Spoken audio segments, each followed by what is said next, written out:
मैं वर्तमान में और फिर वापस बजट की ओर भी आती हूँ, क्योंकि हम टीचरों की ट्रेनिंग की और उन सारे व्यवस्थाओं की बात करते हैं, नए टीचरों की कमी इसकी रहती है और क्वालिफाइड टीचर्स की भी बात होती है समय समय पर जब हम दूसरी तरफ उन तस्वीरों में आंदोलन करते और आक्रोशित उन कॉन्ट्रैक्चुअल टीचर्स को देखते हैं जो कह रहे हैं कि हमें पक्का करो, या फिर कई राज्यों में तनख्वाह को लेकर वो लड़ाई लड़ते हुए देखते हैं, तो लगता है एक शिक्षक को ज़मीन पर उतरना पड़ रहा है अपने हक के लिए। ये चीज़ें समझ नहीं आती हैं, क्या व्यवस्था है, क्या ये बहुत सारी चीज़ों को मैं मिलाकर देख रही हूँ, या फिर हमारे देश में शिक्षकों के लिए एक स्पष्ट और साफ नीति भी होनी चाहिए? बिल्कुल नीति होनी चाहिए और हमारी सरकार उस नीति को अमल भी कर रही है।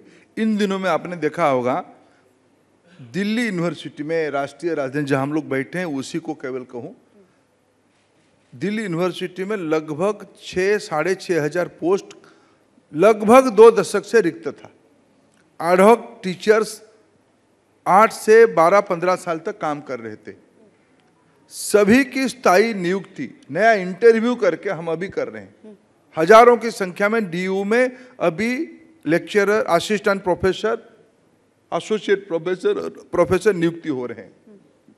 देश की आईआईटीज में पोस्ट खाली था, उसको भरा जा रहा है। एनआईटी में पोस्ट खाली था, भरा जा रहा है।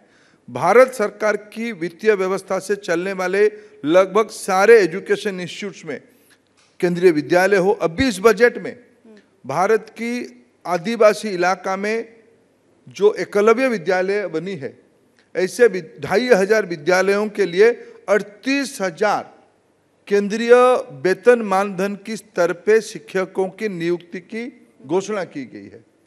इसलिए हम जानते हैं, और आपकी बात सही भी है, शिक्षा शिक्षकों की एम्पावरमेंट के बिना संभव नहीं है। उनको सम्मानित जिंदगी, मर्यादित जिंदगी देने ही पड़ेगा, तब टैलेंट्स इसमें आएगा, तब अच्छे पढ़ाई भी हो पाएगा। ये हमारे मान्यता है। अनेक राज्यों ने भी इस काम को अपनाया है। अनेक राज्यों की प्रायोरिटी में ये आना बाकी है। आप जिस राज्य से आते हो, जहां नालंदा कभी था जी। मैं मानता हूं आज ऐसे राज्यों की जहां ह्यूमन डेवलपमेंट इंडेक्स एक प्रश्न चिन्ह पे खड़ा है, शिक्षा पे ज्यादा जोर देना चाहिए। ऐसे राज्यों में थोड़ा चुनौती दिख रहा है।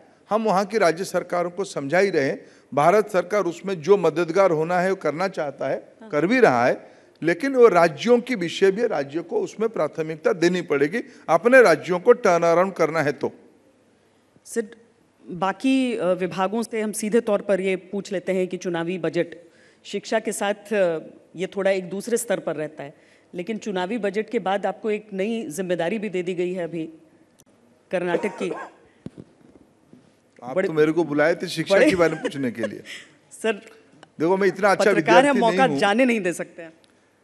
देखिए, आज देश में प्रधानमंत्री जी की विश्वसनीयता चरम पे है। पिछले 75 साल में लोगों ने अनेक शासन व्यवस्था, नेतृत्व, शासन प्रणाली को देखा है, दायित्व लेने की प्रक्रिया को नजदीक से देखा है, दूर से देखा है, लाभार्थी के रूप में देखा है।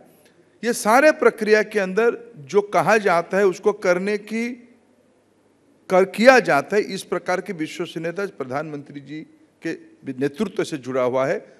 कर्नाटक में भी हमारी राज्य सरकार है। भारत सरकार की काम, कर्नाटक सरकार की उपलब्धि, ये दोनों को मिला के कर्नाटक में भारतीय जनता पार्टी पुनः जीतेगी, ऐसा मेरा अभी से विश्वास है।